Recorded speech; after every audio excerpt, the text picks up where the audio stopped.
سلام به همگی. من فکر کردم که به جای اینکه یک لایو بذارم بهتره که یک ویدیو مقدماتی درست کنم، یک سری اطلاعات ابتدایی که دارم در خصوص مهاجرت به کانادا رو توی این ویدیو بذارم و این ویدیو رو بذارم توی صفحه‌ام. اگه کسی سوال اختصاصی داشت اون وقت میتونه بپرسه توی کامنت و میتونم مجموعه کامنت ها رو نگاه کنم و باز ویدیوهای دیگه درست کنم. پروسه اکسپرس انتری که خیلی زیر شاخه های جدیدتری داره هر روزم پیدا میکنه، از سال 2015 شروع شده و قبل از اون به صورت این بود که مستندات رو حالا پست میکردی برای کانادا و یک پروسه‌ای که اصلا میدونم که خیلی حتی هنوز پروندهشون بررسی نشده و سالیان سال طول کشیده. بعد دیگه از سال 2015 به صورت الکترونیک شد و یه سیستم بررس امتیاز شد که بررس اون هر 2 هفته یک بار تقریبا از اون مجموع کسایی هستن و وارد پول شدن قرعه کشی میکنن و یه تعداد رو برمی‌دارن با توجه به سهمیه‌ای که هر سال گذاشتن بابت مهاجرین، چون یه سهمیه دارن بابت پناهنده ها و حالا سهمیه هاشون، ولی بیشتر سهمیه معمولا مال مهاجرین. بعد از سال 2015 چون 1-2 سال بود که کسی نمیدونه، از خیلی سطح امتیازی که لازم بود که داشته باشی کمتر بود، حدود 300 خورده یا اینا بود. ولی هر چقدر که تعداد افراد بیشتری نسبت آشنا شدن به این موضوع، خب اونا هر کدومشون که زبانشون بهتر بود، مدرکشون بالاتر بود، سنشون توی اون رده 18 تا 30 سال بود که بیشترین امتیاز سنی که 110 برای مجرد و 105 فکر میکنم برای متأهلاست، هی اون آدمون بیشتر شدن و مثلا الان دیگه سطح امتیاز رو 470 خورده بود قبل از اینکه کووید شروع بشه و دیگه اصلا الان 1 سال خورده‌ای که کانادا استاپ کرده و به صورت بین المللی کسی رو نمیگیره و فقط از کسایی که داخل خاک کانادا هستن داره بهشون میگه تجربه کانادایی Canadian Experience Class، یعنی کسایی که اینجا درس خوندن یا سابقه حداقل 1 سال سابقه کار دارن. درس خوندن جدا نمیشه Canadian Experience، باید سابقه کار داشته باشه. ولی وقتی که دوباره برگرده احتمالاً یه مدت امتیاز میشه روی 500 خورده‌ای و هر چی که بیشتر بردارن، چون میدونم که سهمیه‌شون رو میخوان بیشتر هم بکنن، دوباره برمیگرده احتمالاً رو 400 خورده‌ای. مجموع کل امتیازها حد اکثرش 1200 که 1200 در صورتی که شخص نمایندگی یعنی استانی بگیره، نامزدی استانی بگیره و به این صورت هست که حالا جدا از اینکه توی اکسپرس انتری حالا یک پروفایل ایجاد میکنین، میتونین با توجه به اینکه مثلا یک شغل خاصی دارین یا درس خاصی رو خوندین، استان‌های مختلف هر کدومشون نامزدی استانی دارن، پروینشیال نامینیشن خودشونو دارن و یه سری شغل‌ها هستن که این دیمنده و مورد تقاضاست یا بعضی رشته‌هاست که مورد تقاضاست و اگه اینجور باشه میتونین برین توی اون استان به صورت اختصاصی ثبت نام کنین و اگه اون استان براتون دعوتنامه بفرسته میشه نامزدی استانی و 600 امتیاز میاد روی اون امتیازی که 600 امتیاز دیگه است. پس در واقع حد اکثر امتیازی که یک فرد میتونه داشته باشه بدون نامزدی استانی برای اکسپرس انتری 600 و اون 470 خورده‌ای که دارم میگم از اون 600 حساب میشه. ولی کسایی هستن که خب سنشون رفته بالا، ولی مثلا توی حتی 40 سال خورده‌ای هستن ولی شغلشون شغل مورد تقاضاست، بعد مثلا برای ساسکاچوان مثلا درخواست میفرستن، مثلا فکر کنید توی کار آیتیه یا مهندسی عمران مثلا که میخواد، بعد براش دعوتنامه که میان 600 میشه روی 300ش میاد، امتیازش میشه 900 و اون توی انتخابات بعدی، قرعه کشی بعدی که مثلا حالا 2 هفته بعد باشه یا هرچی، حتما اسمش در میاد. مگه اینکه قرعه کشی ها بیشترشون مال هم است، مال فدرال اسکیل ورکر، مگه اینکه بگه که مثلا اون قرعه کشی که انجام شده مال Canadian Experience Class که در اگه اون شخص به صورت بین المللی وارد پول شده و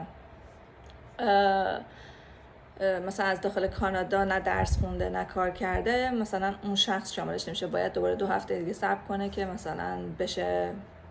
قرعه کشی مخصوص به همه. حالا اینکه خود امتیازات چجوری محاسبه میشه اینه که سن، مدرک تحصیلی، سابقه کار و میزان زبانی که بلدی، که همونجور که گفتم 18 تا 30 سال حد اکثر امتیاز رو داره، 110 رو میگیره فرد مجردی که داره اقدام میکنه و از هر 30 سال هر سال بین 5 تا 6 امتیاز از امتیازش کم میشه.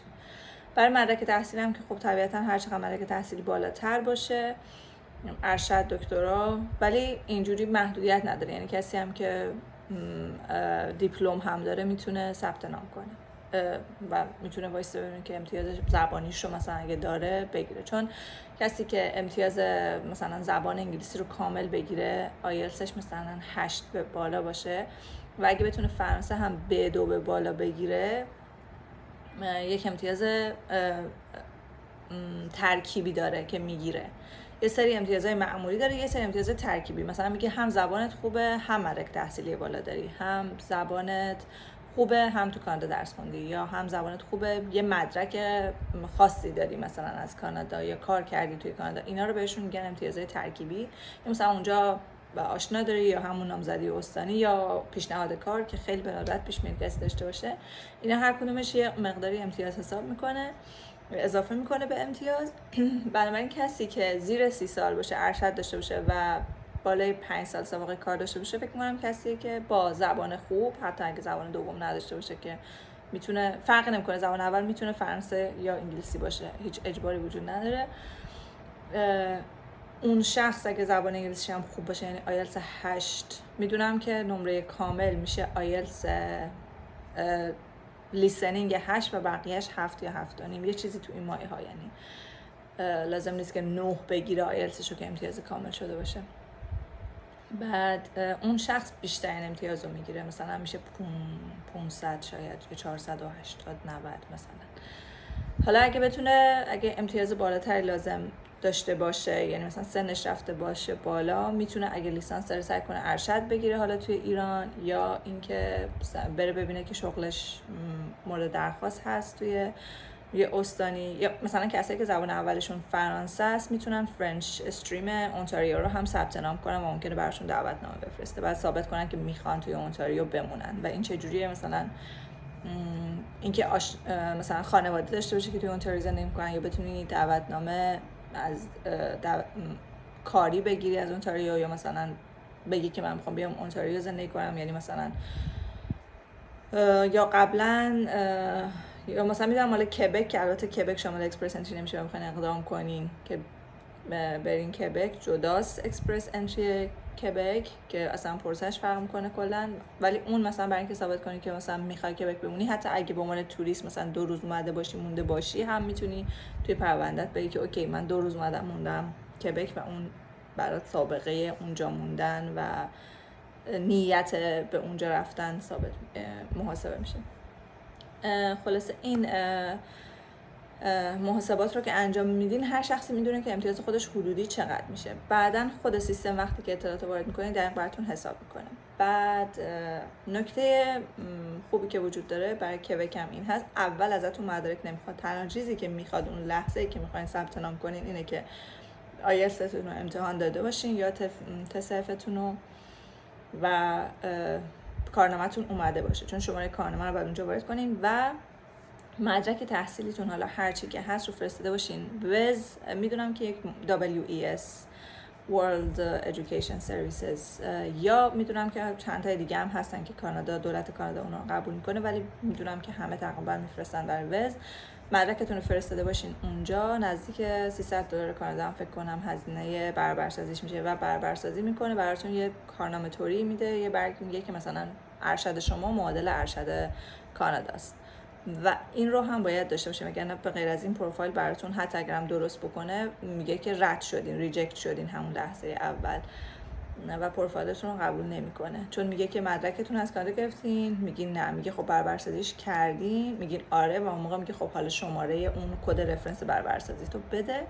و اون خود مؤسسه وز مستقیم یک کپی از این برابرسازی رو میفرسته برای دولت کانادا. این کارو که میکنین دیگه میدین سابقه کاریتون حالا دستی وارد میکنین و اینا، هیچ مثلا از این سال تا این سال تو اون شرکت کار کردم به این عنوان. و پولی هم که باید ثابت کنین که باید بیارین، اون شخص مهاجر بیاره، نزدیک 13,000 خورده دلار کاناداست. ولی خوبیش اینه که حالا این پولو میتونین همون موقع بذارین توی بانکتون، بستگی به اینکه بانکتون چه جوری نامه میده، و به دلار، نرخ دلار دولتیه. خوبیش اینه و اینکه وقتی هم که میاین لازم نیست که همه اون $13,000 بیارین، میتونین $3,000 کش با خودتون بیارین، بعد بقیه‌اش رو دوباره یه صورت حساب قبل از خروج از ایران بگیرین از بانکتون که همون دلار نرخ دولتی نشون بده که چقدر تو بانکتون دارین. ولی خب نکتهش اینه که خودتون این اعتماد به نفس داشته باشین که بتونین کار پیدا کنین و نکته اینه که خودتون پول حالا کرایه خونه یا خرج خورد و خوراکی خودتون داشته باشین به مدت مثلا 2-3 ماه که مثلا برای شهر بزرگ میشه مثلا بین ماهی $2,000 $2,500 $3,000 میشه دیگه، بسته به اینکه چقدر میتونین صرفه جویی کنین، یا مثلا خونه‌ای که میگیرین خب تعداد همخونه‌اش بیشتر باشه میتونین خب کمتر کرایه بدین و راه‌های دیگه ای هست. بعد این رو ثبت نام می‌کنین، وارد پول میشین. اگه که حالا هر چند 2 هفته یک بار که امتیاز یعنی قرعه کشی انجام میشه و بالاخره که امتیازتون برسه به اون و براتون دعوتنامه یا اینویتیشن تو اپلای میاد، اون موقع است که حالا مدارکی میخواد 30 روز بهتون فرصت میده. تو دوران کرونا شده بود 60 روز، ولی 30 روز فرصت میده که یه سری مدارک بدین. یکیشون که بهشون میگه مدیکال، یه سری پزشک معتمد هستن که تو لیست خود سایت دولت کانادا هست، توی ایرانن، بهشون $100 حدودی فکر میکنم و پول بدین و اونا یه سری سوال میپرسه و یه سری آزمایش هم میرین توی بیمارستان خاصی هستن انجام میدیم و جواب اونا خودشون یه کپیشو میفرستن برای دولت کانادا، یه چیزی هم به شما میدن که بارگذاری کن. بعد یکی هم که همون صورت حساب بانک هست که نشون بده اونقدر پول دارین. یکی هم که حالا همون مدرک تحصیلتون که گفته بودین که چیز کردین، ترجمه رسمی و برابر اصل شدهش رو، همه اینا رو دونه دونه به سایتش نوشته که چجوری بارگذاری کنین. اونو بارگذاری میکنین، گواهی عدم سوء پیشنهادتون رو بارگذاری میکنین. بعد برای چیزی که از محل کار میخواد بابت سابقه کارتون فقط یک نامه از کارفرماست، مگه اینکه نامه کارفرماتون نده یا نامه‌ای که میده همه اون چیزهایی که میخواد رو نداشته باشه، مثلا شرح وظایفتون رو نداشته باشه، درآمدتون رو نداشته باشه، ساعتی که کار کردین نداشته باشه. اون موقع میتونین روش یه نامه خودتون تکمیلی بزنین که از اینجا تا اینجا کار کردم. اگه بعد از اینکه همه مدارک رو ارسال کردین، سابمیت کردین، باز اینو براشون کافی نباشه، با توجه به اینکه بقیه کسایی که از ایران اقدام میکنن اون آدما چه جور مدرکی ارائه دادن، چون کسی که بررسی میکنه پرونده شما احتمالاً مثلا یه ایرانیه که میدونه که چه جوری بره بگرده، مثلا میگه شما رو شرکت فلان کار میکنم، میره سرچ میکنه اون شرکت وجود داره یا نه. بعد ممکنه که ازتون مدارک تکمیلی بخواد، مثلا بگه فیش حقوقی برام بفرست یا بیمه. خیلی زیاد پیش نمیاد، من این مورد زیاد ندیدم، ولی ممکنه با توجه به اینکه مثلا نامه کارفرمایی که دادین زیاد براشون قانع کننده باشه. بهتره نامه کارفرما به انگلیسی باشه، مگه اینکه نمیده شرکت و میتونین اونم باز ترجمه رسمی کنین. بعد گواهی عدم سوء پیشینه هم برای اینه که چک کنن که حالا مثلا سوء پیشینه کیفری ندارین، که برای آقایون چون سربازی میرن این ذره بیشتر طول میکشه تا خانوم ها. و مدرک پود و سابقه کار و مدرک زبانم آیلتستون که کارنامه‌تون رو بارگذاری میکنین و اون مدیکال که گفتم و همه اینا رو که ارسال کنین یک AOR بهتون میده که یعنی Acknowledgement of Receipt، که یعنی من گرفتم مدارکتو. و بعد از اون میگه که پروسه بعد 6 ماه طول بکشه، کل پروسه 6 ماه طول میکشه که براتون بررسی کنه که تو دوران کرونا الان مردم 2 سال منتظرن و انجام نشده، ولی بعد از کرونا دوباره به همون روال عادیش برمیگرده. بعد از اون 6 ماه معمولا 2-3 هفته تا 1 ماه 1 ماه و نیم طول میکشه که میگه که خب بیا برو توی یکی از سفارت‌ها یا دفترخونه‌ها VAC-ها وک‌ها انگشت نگاری و چشم نگاری بایومتریک بده، که ما چون سفارت نداریم توی ایران معمولا همه میرن استانبول آنکارا و همین مثلا فقط 1 دقیقه چند دقیقه بیشتر طول نمیکشه که میرین اول آنلاین تو سایت قبل از رفتن وقت میگیرین، بعد میرین اونجا بایومتریک میشین و همون لحظه پیام براتون میاد که بایومتریکتون رو دریافت کرده. بعد از اون دیگه یواش یواش اگه قبلا یک پروسس باری داشت که نشون میداد که چند هفته از بررسی پروندهتون مونده، ولی چون کرونا شد دیگه اینو برشن، چون نمیتونستن به روال عادی بررسی کنن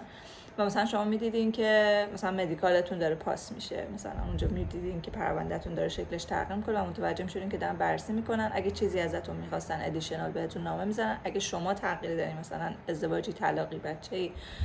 تغییر نامی،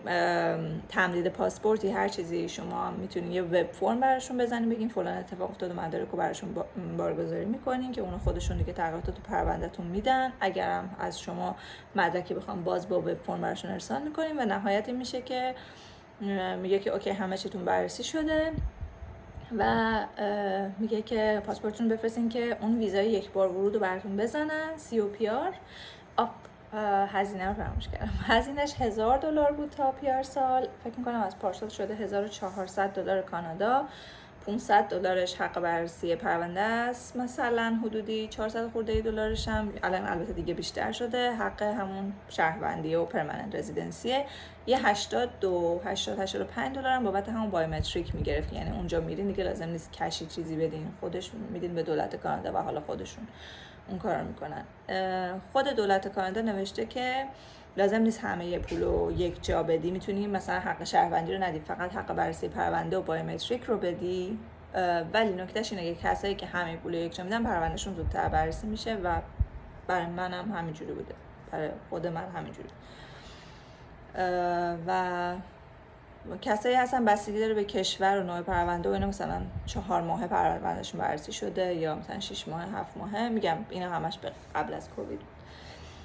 بعد وقتی که اون نامه COPR میاد دیگه بهترین خبره که حالا پاسپورتتون رو باز دوباره میفرستین استانبول. یه شرکتایی هستن که انجام میدن، میگم برای من نیلگام انجام میداد. بعد مثلا یک هفته‌ای هم پاسپورتتون رو برمیگردون و مهر خورده و بعد از اون دیگه خودتون فقط بعد دیگه کاراتون رو بکنین،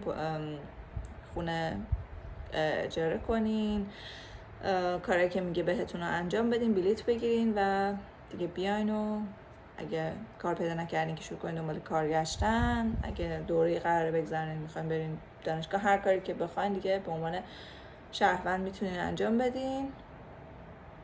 و که مثلا اگه میخواین برین دانشجو هم بشین دیگه به هزینه شهروندی حساب میشه و نه به هزینه دانشجو بین الملل.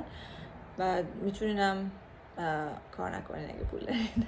چون دیگه شهروند هست. بعد برای اینم که از پرمننت رزیدنت به سیتیزن تبدیل بشه باید 3 سال از 5 سال رو توی خاک کانادا باشی و اون روزایی هم که توی خاک کانادا نیستین، اگه برگردین مثلا ایران دیدن بستگان یا حالا هر جای دیگه بریم مسافرت اروپا هرچی، یه دفترچه‌ای داره نگه می‌دارین که چند روز نبودین اونا رو کسر می‌کنین. هر روزی که 3 سال از 5 سالتون پر شد میتونین برین، حالا هزینه 600 خورده دلار باز اگه تا موقع بیشترش نکنم و یه سری فرم و آزمایش زبان و حالا تست شهروندی و اینا میدین. بعد اونم باز دوباره 6 ماه تا 1 سال همجوری یواش یواش براشون بررسی میکنن و دیگه شهروند میشین و پاسپورت میگیرین و دیگه. بعد نکته این که اگه اینجا کار کرده باشین یا درس خونده باشین، یعنی سابقه کار کانادا داشته باشین، که خب حتما اصلا میره رو امتیازتون هیچی وقتی که دارین بررسی میشه پروندهتون برای اکسپرس انتری یا اینجا اگه خواهر یا برادر فامیل درجه یک داشته باشین. و اینکه هر 2 روزی که توی خاک کانادا هستین به عنوان دانشجو یا مثلا ورک پرمیت، کسی که ورک پرمیت داره، 1 روز یک شهروند حساب میشه. مثلا همین اگه مثلا اینجا 4 سال درس خوندین و کار کردین، در واقع 2 سال توی خاک کانادا بودین، یعنی بعد از اینکه اکسپرس انتریتون اومد و اون پرمننت رزیدنسی رو گرفتین فقط 1 سال کافیه که توی خاک کانادا باشین و بعد میتونین برین برای سیتیزنشیپ و شهروندی اقدام کنین. من برای کبک و حالا استان‌های دیگه خیلی اطلاعات محدود دارم، ولی اگه کسی سوالی داره باز اینجا بررسی نشد لطفاً کامنت بذاره و خوشحال میشم که جواب بدم.